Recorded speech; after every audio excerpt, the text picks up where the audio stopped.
I'm Renaud Brossard. And I'm Aaron Wudrick. And this is a Canadian Taxpayers podcast. We're dedicated to lower taxes, less waste, and more accountable government. On today's show, we're going to talk about a federal proposal to take some of the sting out of the federal carbon tax. We're also going to discuss a bureaucrat who managed to rack up about $500,000 in dubious expenses. But first, we delivered something to the Prime Minister's office last week, and we think it'll be of interest to you. Aaron, you were there for it, so maybe tell us what that was all about? Yeah, I paid a visit to the PMO last week and I dropped something off, 200,000 somethings to be exact, because that's how many people signed our petition asking the Prime Minister to scrap the outrageous expenses policy they have for former governors general. Now, we've talked about this one a lot on the podcast. So let me see if I got this right. This is up to $206,000 per year in taxpayer-funded expenses per former governor general for life. Did I get that right? That's the one. And, some media outlets had actually done some polling on this over the last couple of weeks, and the numbers are overwhelming. 72% in one poll, 87% in another. That's how many people think that this policy is just ridiculous and they want it scrapped. Absolutely. It should be scrapped. And didn't you say something about how we had 200,000 signatures? That's a lot of people.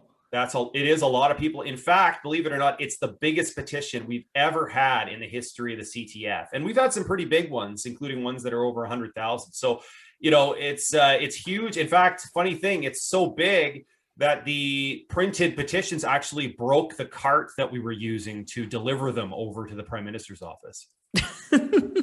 Wait. So you mean that this policy is just so unpopular that it physically broke something? Yes, it doesn't just weigh on taxpayers metaphorically; it weighed on our cart physically.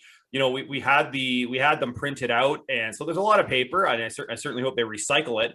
But we were rolling it over from our office in downtown Ottawa, and right in the middle of one of the big streets in downtown Ottawa, one of the trolley wheels just snapped right off because there were just too many signatures for it to handle. Well, that's pretty funny. So how did you end up delivering them? Well, actually, it was the gig economy that came to the rescue. We called an Uber, and it was there in probably 90 seconds. And so we just packed all the boxes into the Uber, and we were good to go. Saved by an Uber. Oh, make sure you don't tell that to the taxi cartel. They're going to get quite mad. Yeah, and I wonder if a taxi would have even agreed to drive us because it was only about 4 blocks.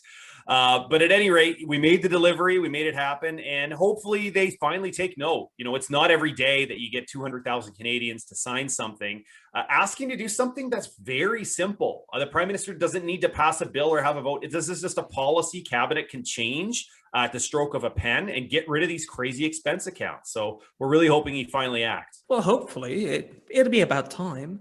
And I know a lot of people are cynics when it comes to petitions, but the fact is they work pretty well.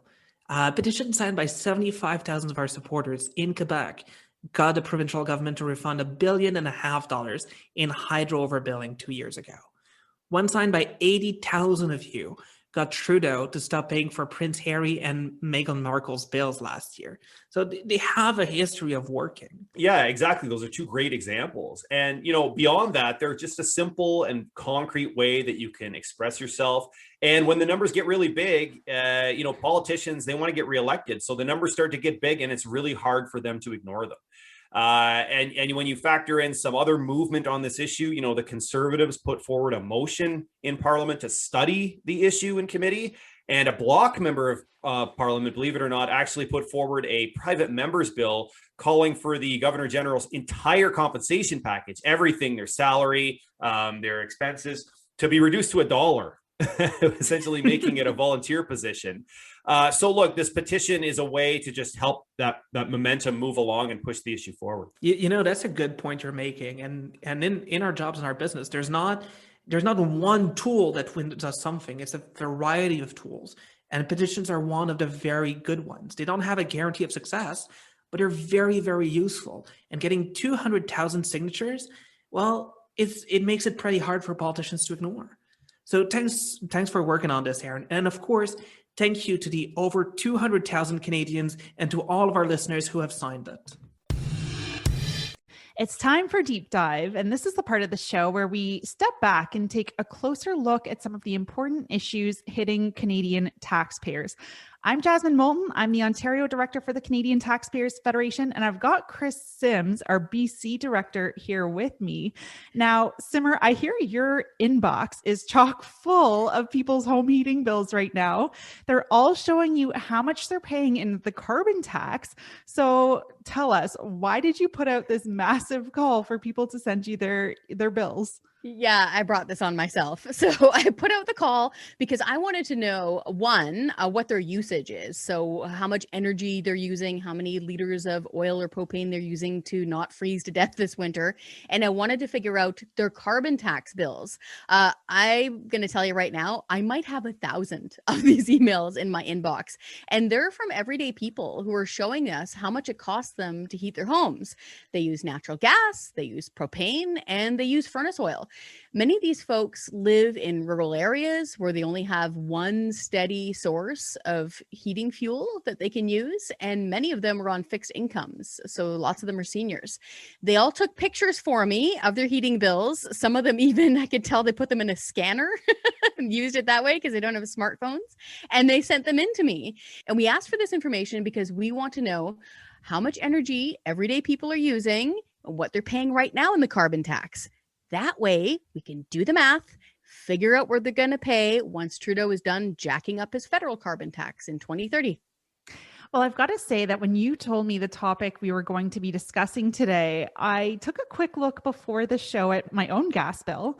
And my husband and I really only use gas to cook food. So on our stovetop or on our fireplace, literally just to take the edge off on those really cold days.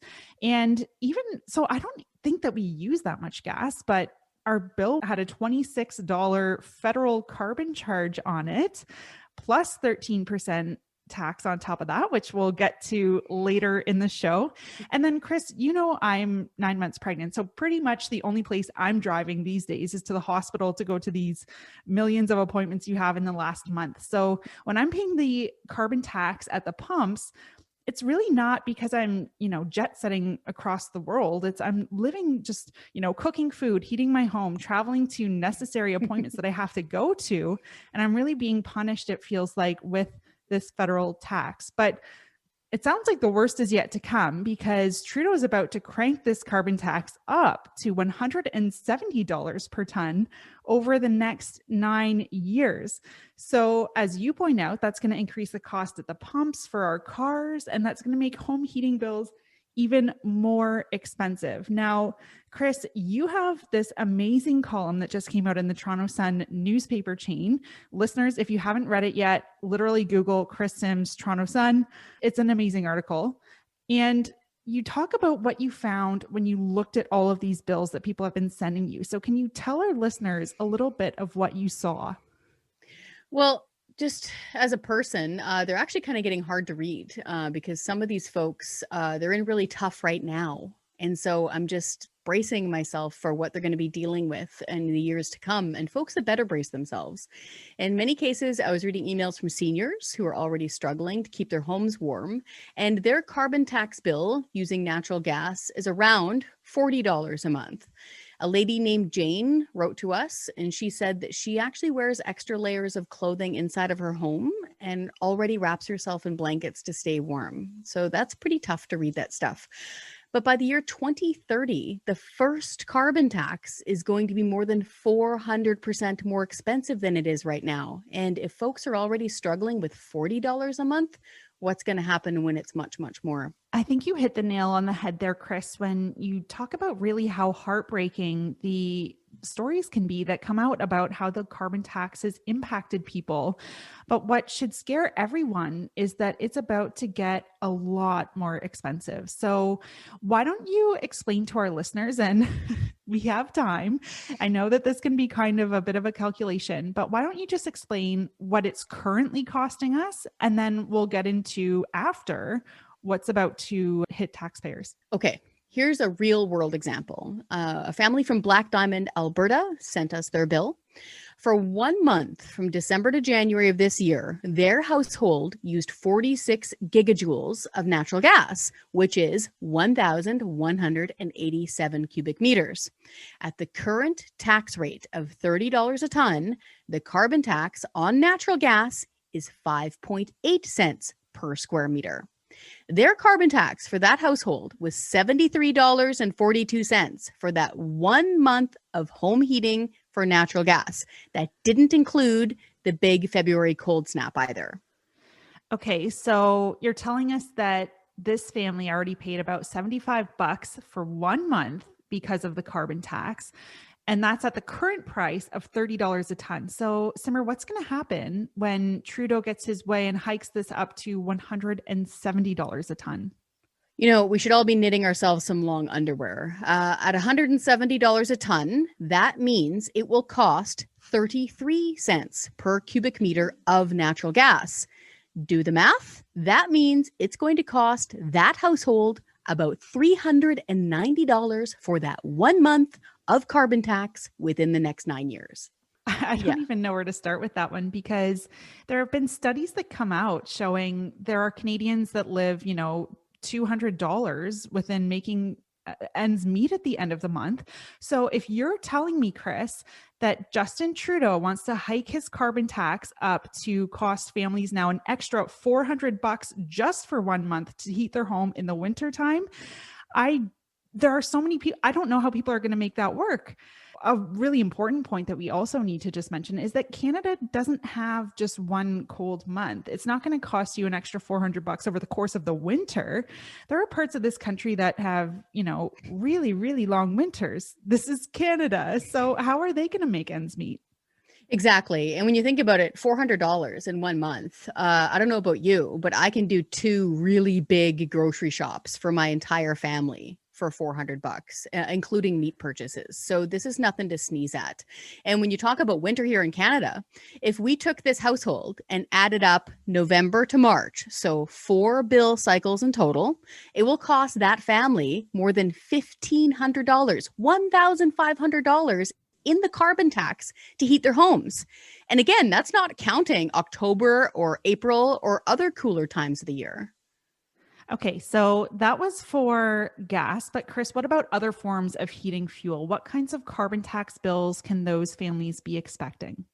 Yeah, we asked for those too. And I looked at a furnace oil bill from a couple in Fenelon Falls. That's a small town in Ontario. They got their oil tank about half filled up in January. They got 645 liters delivered to them. They paid more than $50 in the carbon tax for that one trip. After this carbon tax is jacked up, it's going to cost 47 cents per liter of heating oil or furnace oil. That means that within 9 years, that family in Fenelon Falls is going to pay more than $300 in the carbon tax for just that one delivery from that truck. The average Ontario household actually goes through around 1,700 liters of heating oil per year. So the carbon tax for that family is going to be nearly $800 just to stay warm. And again, that's just for the first carbon tax. The second carbon tax, which is coming soon, is going to be on furnace oil too. Okay, Kris. So as if that $800 carbon tax charge wasn't enough, Justin Trudeau is actually making this more expensive because there's a tax on tax issue here.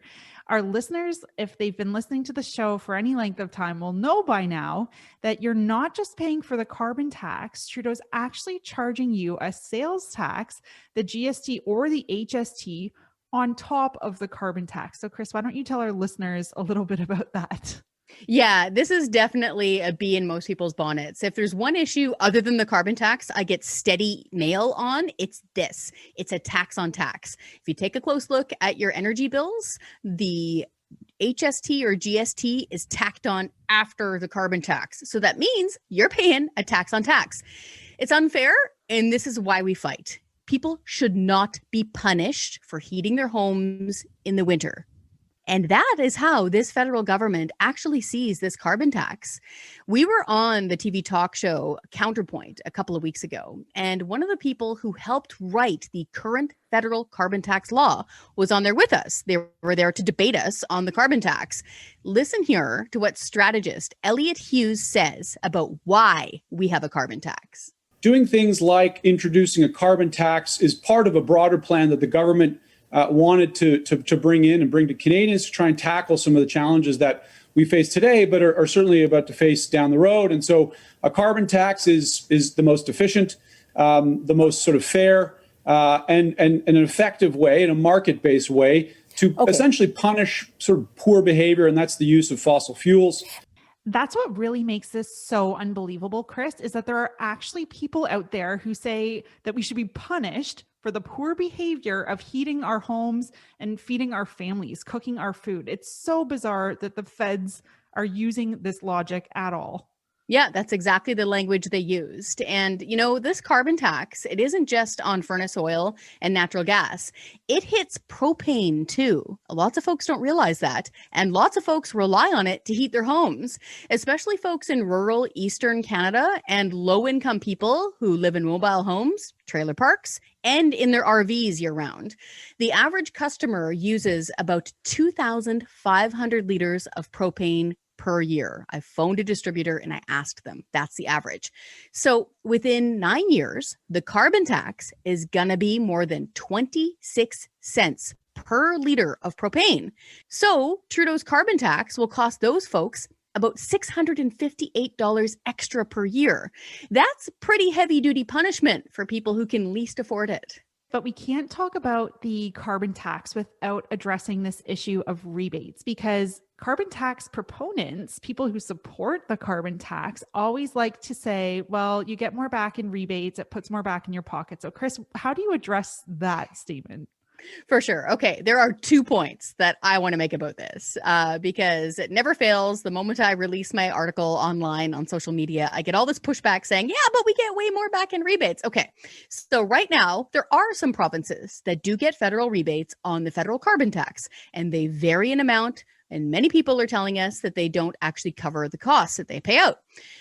One, that's people's own money that they are paying out. And it would make more sense to just leave it in their pockets in the first place instead of straining it through multiple layers of government bureaucracy. Worse, when Ottawa added up the numbers, it showed the rebates were already shortchanging taxpayers by hundreds of millions of dollars. Color me shocked. The feds say that it'll even out over time. Just trust them. Good luck with that. Second, and this is important, the federal carbon tax is modeled after the British Columbia carbon tax. We are the template. We're the example out here in BC, okay? And guess what? The rebate here evaporates the moment a two-person working family hits $59,000 per year of income. That's way below the average two-person working family income of $84,000 per year. So the rebate is utterly meaningless in British Columbia. And this is where the carbon tax first started and where emissions are going up anyway. So folks who are pinning all their future plans on a rebate magically giving them more money back from the government than they've put in should use British Columbia's example as a big flashing warning sign. Yeah, usually when something sounds too good to be true, it normally is. And when the government tells you a tax will actually put more money back in your pockets, sounds like maybe we shouldn't believe them. But Kris, ultimately, if there's anything we know about this carbon tax, it's that it's going to cost taxpayers a lot of money, which is why we need to fight it. So if you're listening to the show, please go to our website, taxpayer.com, sign our petitions against Trudeau's carbon tax, and let's put this costly tax to bed. It's time for Wastewatch, the part of the show where we make fun of all the absurd ways that politicians and bureaucrats waste your money. So, Sims, you have a doozy and a boozy story for us in BC. So what happened now? Okay, Renaud, pop quiz. When is it acceptable for a politician or bureaucrat to charge taxpayers for the booze they drink? Oh, wait, I think I know this one. Is it for medicinal use? No. Like more seriously, the answer is never. While we get it that folks need to eat while they're traveling for work purposes, that doesn't include their bar tab. Taxpayers can pay for, a little bit of food when when these guys are traveling, but definitely not for beer and getting drunk. So not cool. So this is apparently a big surprise to plenty of people who were working in the Thompson-Nicola Regional District. That's the jurisdiction surrounding the city of Kamloops. It's about 4 hours-ish northeast of Vancouver, right in the middle of the province. Local reporter Jessica Wallace did an amazing amount of work digging up the details on this story, and you can read all about it in the Kamloops This Week newspaper. I suggest you guys go check it out. Turns out that a gentleman named Suk Gill got a really big payout when he left the Thompson-Nicola Regional District Board as their chief administrative officer about a year ago. The newspaper says it was actually more than $500,000 in a payout. But the board, yeah, it's weird. And the board keeps changing its reasons for why he left. First, they told the newspaper reporter that he was on paid leave. Then they changed it to vacation. Then they said he had resigned. And then they said he had retired with this payout. Well, these guys seem a bit confused. Yeah. So that's a huge payout for a regional district bureaucrat just to leave the board. Like $500,000. I think that's more than double what your premier makes in salary. Yeah. But what about the booze? Where does that come in? So because this payout was so big and because their reasons for his leaving kept changing, that set off the reporter's spidey senses. And she did the right thing. She filed dozens of Freedom of Information requests to get some straight answers out of these folks. Turns out that the credit card that was being carried by the CAO at the time and being paid for by taxpayers had been used for more than $500,000 in expenses over 5 years. Now, some of it was for travel and hotels to official meetings, but much of it was actually for very fancy meals at steakhouses, including the alcoholic drinks. There's even a nearly $8,000 charge for something called a champagne room at Whistler during an AGM. A champagne room? That shouldn't be on a bureaucrat's expense report ever. I love the way you say that word, but no, from a taxpayer's perspective, there should be no cents in the champagne room. This credit card was even used to, get this, buy gift cards at the local liquor store. Hundreds and hundreds of dollars worth of them. Okay, but what gives? Like, I get meals, he probably went overboard, but what reason would a bureaucrat have to buy gift cards with company money at a local liquor store? Like, why did they do that? Apparently, it was standard operating procedure for these bureaucrats on this board to buy each other gifts and presents to celebrate their years of service to the board. Oh my God. I mean, that's literally what the salary's for. That's what we pay these guys for. We pay these guys a salary to thank them for the service they're doing while they're on there. The main takeaway here from this story is that this person appears to have been eating out at restaurants about every other day or so for 5 years straight and nailing the taxpayer with the bill every single time. Newsflash, if you're making more than $200,000 a year, buy your own steak dinner. Yeah, but the thing is, if they're paying for it themselves, people are much more likely to save money by eating more simply. I'm assuming if he had to pay for it, the champagne room would have transformed itself magically into a McDonald's. So the shrimp and champagne only make an appearance when someone else is picking up the tab. And, you know, I will definitely drink a glass of champagne if these guys get a Teddy Waste Award nomination next year. Say it again. Champagne. But what do we do about it now? Okay, we need to do two things right now in order to put a lid on this nonsense. First, let's get an effective municipal auditor general for cities so that people have a place to call when they see nonsense like this happening and it doesn't bleed out for 5 years. You need to be able to put a cork in it. And second, let's get local government recall legislation so that when this stuff happens and the politicians who are responsible for overseeing these bureaucrats and these boards turn around and play dumb with us and say they didn't know that they weren't allowed to bill taxpayers for liquor store gift cards and diamond necklaces, that way we'll have a chance to fire those politicians between elections. We have both petitions up on our website right now, so go to it. Okay, well, that's it. That's the show. But before we go, we have some fan mail from our mailbag. We always have lots of interesting stuff on social media and emails. This week, I want to talk about an email I got. The subject line was gun ban, but it was a very weird email, and it spent a lot of time talking about the individual who emailed me that Aaron is a corporate name. I don't know what that means. And he wanted to know whether my name was incorporated or not. I'm not sure, again, what that means. But it ended nicely because they seem to support our campaign against the gun ban. And I got best wishes from this individual. He said he would pray for us in our federation. So I'm not sure if I have a corporate name or not, but I'm guessing that was, I'm hoping that was fan mail. Well, at least it sounds in a good way. They want to pray for you. This one is it's actually an op-ed that someone wrote in response to our proposal to bring PEI's employees' wages back to the same level as the people in the private sector, so that PEI bureaucrats make roughly as much as people in the private sector. We got this reply from the president of the PEI union of public sector employees, who calls this an extremist proposal and a mean-spirited notion. I didn't know it was such an extremist proposal to just make sure that they're making roughly the same as the private sector taxpayers that pay for their salaries. But here it is, an extremist proposal. There you go.